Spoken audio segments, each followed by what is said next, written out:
ప్రభునందు స్వాగతంగా ప్రభువైన యేసుక్రీస్తు నామములో హృదయపూర్వక వందనాలండి. ముందుగా ఇంత మంచి సమయాన్ని ఇచ్చిన తండ్రి అయిన దేవునికి ప్రభువైన క్రీస్తు కూడా కృతజ్ఞతలు చెల్లిస్తున్నానండి. అందరూ ఉన్నారండి.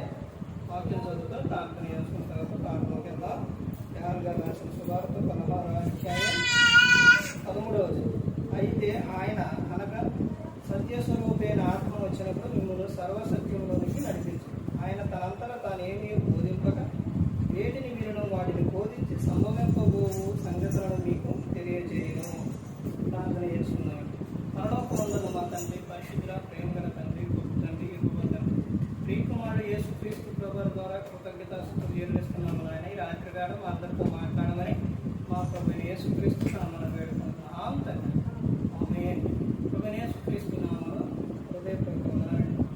దేవుని కుమారుడు యేసుక్రీస్తు ప్రభువు ఈ లోకానికి వచ్చిన తర్వాత పరలోక రాజ్యం సమీపిస్తుంది కనుక మారు మనసు పొందమని ప్రకటింప మొదలుపెట్టారు. పరిశుద్ధాత్మను పొందుకోవడానికి కారణాలేంటి? పరిశుద్ధాత్మను పొందకపోవడానికి కారణాలేంటి? ఇప్పుడు పరిశుద్ధాత్ముడు ప్రతి ఒక్కరికి కూడా కావాలి. పరిశుద్ధాత్మను పొందుకోవాలి అని అంటే ఏం చేయాలి? పరిశుద్ధాత్మను పొందుకోవాలంటే యోహాను గారు రాసిన సువార్త 3వ అధ్యాయం 3వ వచనంలో చెప్తారు కదా, అక్కడ ఒకడు నీటి మూలముగాను ఆత్మ మూలంగాను జన్మించాలని చెప్తారు. అపోస్తల కార్యంలో 2వ అధ్యాయం 42వ వచనంలో ఇక్కడ ఏమో చెప్తున్నారు చూడండి. అపోస్తల కార్యం 2వ అధ్యాయం 42 కన్నా ముందు 38 చూడండి.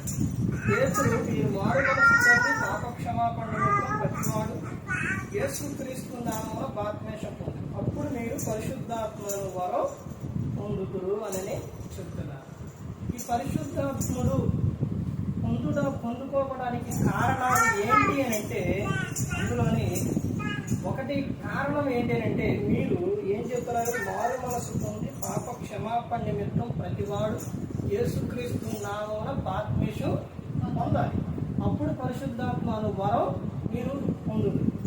ఇంకా పరిశుద్ధాత్మని పొందుకోవడానికి కారణాలు ఏంటి అంటే ఒకటి, నీవు శుద్ధ హృదయం కలిగి ఉండాలి, నలిగిన హృదయం కలిగి ఉండాలి.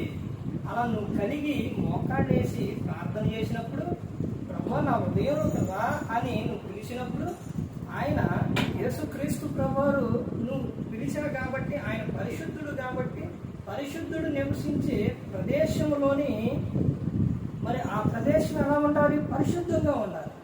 అంటే పరిశుద్ధంగా ఉండాలి అంటే పరిశుద్ధాత్మను వచ్చి నిన్ను ఏం చేస్తావు? సర్వసత్యంలో అంటే నిన్ను పరిశుద్ధపరుస్తుంది. అంటే నీ తప్పులు ఏవైతే ఉన్నాయో వాటన్నిటిని ఒప్పింపజేస్తారో, నువ్వు ఎవరినైతే ఏమన్నావో ఏమేమి తప్పులు చేసావో అవన్నీ కూడా ఒప్పించినప్పుడు అక్కడ నీకు ఏం జరుగుతుందనంటే నువ్వు పరిశుద్ధపరచబడు. ఒక అధికారం వస్తుందనంటే ఒక చాటకి ఎలాంటి క్లీన్ చేస్తారు, అవన్నీ కూడా మొత్తం కూడా శుభ్రం చేస్తారు. అలాగే పరిశుద్ధాత్ముడు అంటే యేసుక్రీస్తు ప్రభువు రావడానికి ఆయన వస్తారు కాబట్టి పరిశుద్ధాత్ముడు ఏం చేస్తారంటే మనల్ని సర్వసత్యములోనికి నడిపించి మనలను పరిశుద్ధపరుస్తారు. పరిశుద్ధాత్మ వరం పొందడానికి కారణాలు ఏంటంటే నువ్వు ఒకటి బాప్తిస్మం తీసుకోవాలి, మారు మనసు పొందాలి, నువ్వు పాప క్షమాపణ నిమిత్తం తీసుకోవాలి, యేసుక్రీస్తు ప్రభువారిని నీ హృదయంలోనికి ఆహ్వానించాలి. ఇది పరిశుద్ధాత్మ వరం పొందడానికి కారణాలు. పొందకపోవడానికి కారణాలు ఏంటి అంటే ఒక మనిషిలోని శరీర కార్యాలు, మోహపు చూపులు, తప్పుడు ఆలోచన, తప్పుడు కోరికలు ఇవన్నీ కూడా ఉండడం వలన పరిశుద్ధాత్మను వరం ఏం చేస్తున్నారంటే పొందలేకపోతున్నారు. ఆ కారణాలు ఏంటంటే శరీర కార్యాలు, ఒక వ్యక్తిలో శరీర కార్యాలు ఉండడం వలన పరిశుద్ధాత్మను వరం పొందలేకపోతున్నారు.